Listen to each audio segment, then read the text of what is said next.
a genocide began in Rwanda. More than 500,000 Tutsis were murdered, in many cases by Hutus whose rage had been stoked to violence by RTLM's broadcasts. Entire Tutsi families were dragged from their homes and hacked to death with machetes. Hundreds of thousands of women were raped. The world watched in horror as it happened, but did nothing to intervene. Instead, our leaders told us at the time, the genocide in Rwanda would live forever as a lesson to the rest of us about the capacity for evil that lurks inside every human heart and the dangers of reducing our neighbors to the sum total of their ethnicity. They're individuals, not ethnic groups.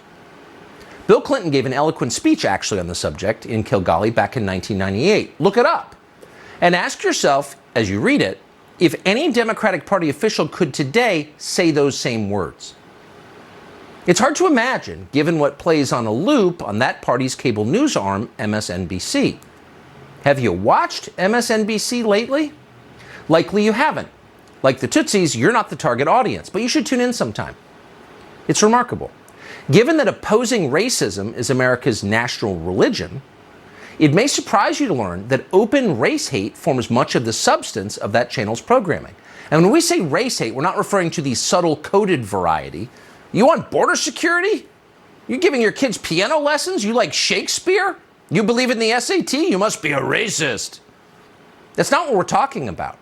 We're talking about the kind of race hate you cannot mistake for anything else, the kind where people just come out and announce, I hate this race of people, and here's why I do.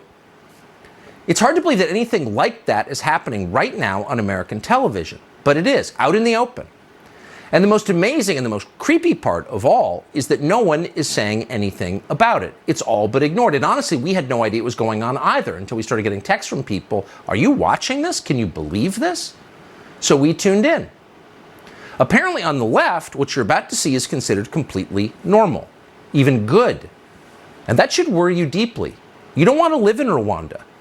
But on MSNBC, they're already there. Now, you probably knew about Joy Reid, the race lady, who's been fixated on race hate for years now. But MSNBC has a new host, someone called Tiffany Cross, who hosts a show called The Cross Connection. Here's a selection. Many of us have seen the dangers when powerful white people decide they want something, they annex it. And they've never had a problem replacing the people who stand in their way. We see American white people are going crazy. They're resorting to violence. This is literally what conservative white folks do when they don't get their way. They turn violent. White people deputizing themselves in some position of authority to have jurisdiction over their life when they need to mind their blanking business. I don't think it's our responsibility to be tasked with destroying and dismantling the racial oppression that's against us. That's just saying we're more at fault than the white people who constructed this system and the white people who continue to practice institutional racism. A majority of white people do not support policies that would unpack and unroll and reform this system of justice. This is what they want. Matt Gaetz is giving the white folks what they want. White replacement can strangle culture. So yes, we should all be concerned about white replacement. It is, after all, a very threat to our survival here. Is there anything worse than white people? They're violent, they're heartless, they're cruel, they're deranged, they're secretive, they're dishonest. In fact, as you just heard Tiffany Cross say, white people are a mortal danger to you and your loved ones. They threaten your life. Are they poisoning the wells? Are they baking bread with the blood of your children? If not, according to Tiffany Cross and MSNBC, they're fully capable of doing those things. They've certainly done worse. This is Hutu Radio. But it's not an independent radio station in an African country. It's part of one of the biggest news organizations in the world, part of the biggest telecommunications company in the United States, Comcast, which owns it. So you have to ask yourself, what does Comcast board think of this? Comcast board is mostly white people who, according to the channel they own, decided they wanted something, then they annexed it. White people who steal because they're white. White people who could, quote, turn to violence when they don't get their way. White people are going crazy, endangering their communities. So you have to ask yourself, why are they putting this on the air?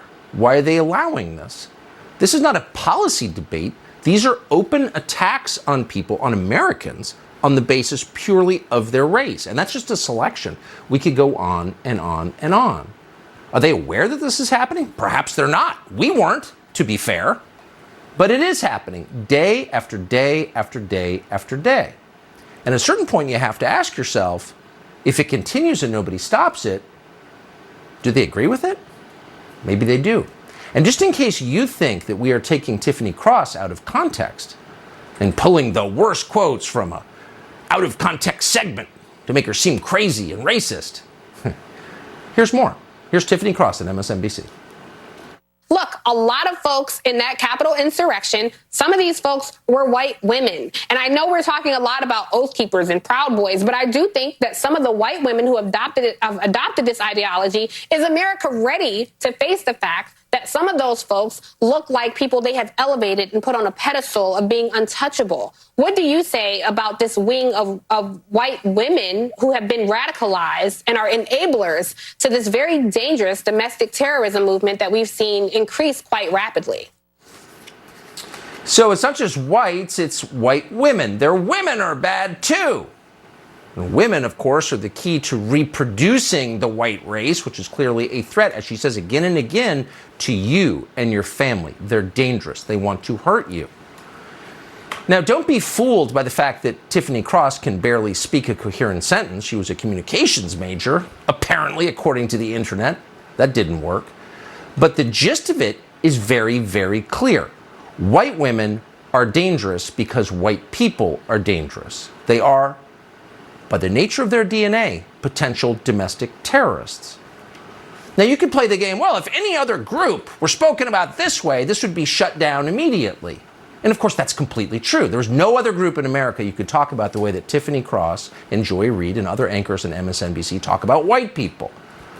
But you don't even have to play that game. It doesn't matter what the color is. It's always wrong to reduce people to the color of their skin, to their melanin content, to their DNA, and it's even worse to attack them on the basis of that. And in fact, it's the basis of violence, actual violence.